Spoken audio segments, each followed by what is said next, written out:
explique-moi, pourquoi à la salle il y a toujours des mecs comme ça? Je comprends pas, c'est quoi leur but à ces gars-là? Ah, c'est vrai que c'est très important d'être celui avec les plus gros bibis. Chupapi muñeño. Mec, t'es là à pousser de la fonte 2 mois avant l'été pour aller après te bouffer un Big Mac et fumer un paquet de clopes à la fin de ta séance. Relax and take notes while I take Attention, je ne juge pas. Bon, un peu quand même, hein. Et en vrai, tout est bon pour se sculpter le Saint-Corps d'Apollon. Oui, Jackie, montre-nous tes gros bébés. Pas mal. Ouah, là c'est grave. Déjà, je comprends pas les gens qui se baladent à poil dans les vestiaires comme s'ils étaient chez leur mère. Ta gueule, maman! Toi, t'es là, en train de mettre tes chaussures, puis tu soulèves ta tête et tu vois le sgeg de tonton Michel pendre comme une horloge juste au-dessus de ton nez. Oui, Jackie, montre-nous ta saucisse. Petite saucisse rôtie comme ça, avec un beau petit jus. Un vrai souvenir d'enfance, ça.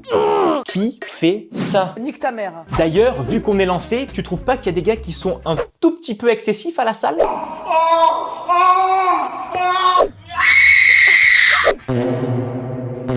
Que ce soit ceux qui se reluquent la face tellement ils se trouvent beaux et musclés qu'ils pourraient baiser le miroir tellement leur propre reflet les excite, à ceux qui gueulent tellement fort après avoir soulevé 10 kilos au-dessus de leur tête que t'as l'impression d'avoir affaire à un transgenre en train d'accoucher.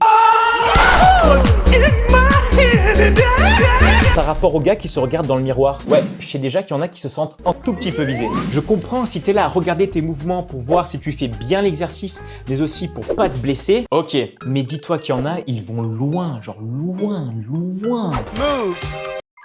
C'est l'heure de t'abonner et de liker.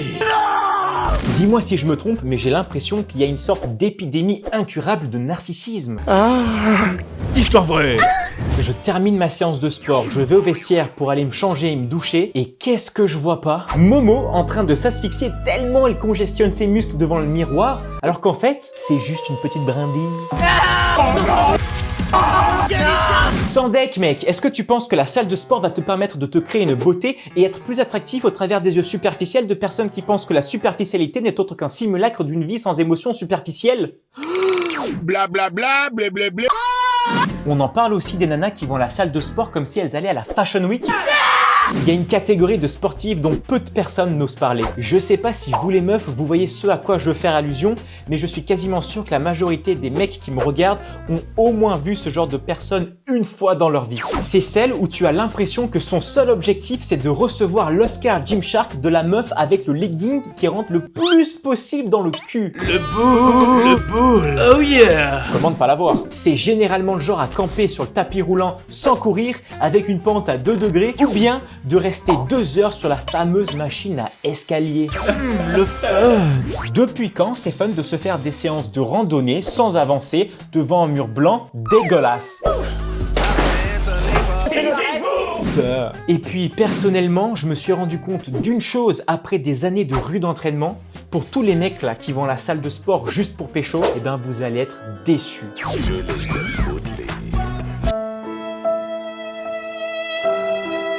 Là par contre, je vais être très méchant, mais il faut vraiment que j'en parle. Je veux parler de ces personnes qui sont toujours à l'état de projet après 3 ans d'entraînement intensif. Ah, le projet. Je te jure, il y a une meuf dans ma salle, elle est énorme. Mais comment elle fait à pas perdre de poids? Elle est là tout le temps. J'en viens à croire que son objectif, c'est d'arriver à cet objectif. La méchanceté gratuite, c'est pas bien. Je te pose une question. C'est quoi l'intérêt de la musculation si c'est juste pour devenir beau? Yes, I am. Je peux comprendre que lorsqu'on a des épaules aussi larges que des boules de bowling et des abdos aussi plats qu'une tablette de chocolat, eh ben on se sent mieux au travers de nous-mêmes, mais aussi au travers du jugement des autres. Mais justement, est-ce que ça serait pas là le problème? Bref, est-ce que l'épidémie ne serait en fait pas le narcissisme, mais la peur du jugement des autres? Dis-moi toi dans les commentaires ce que tu comprends pas des gens à la salle de sport, mais surtout, abonne-toi et like pour plus de vidéos.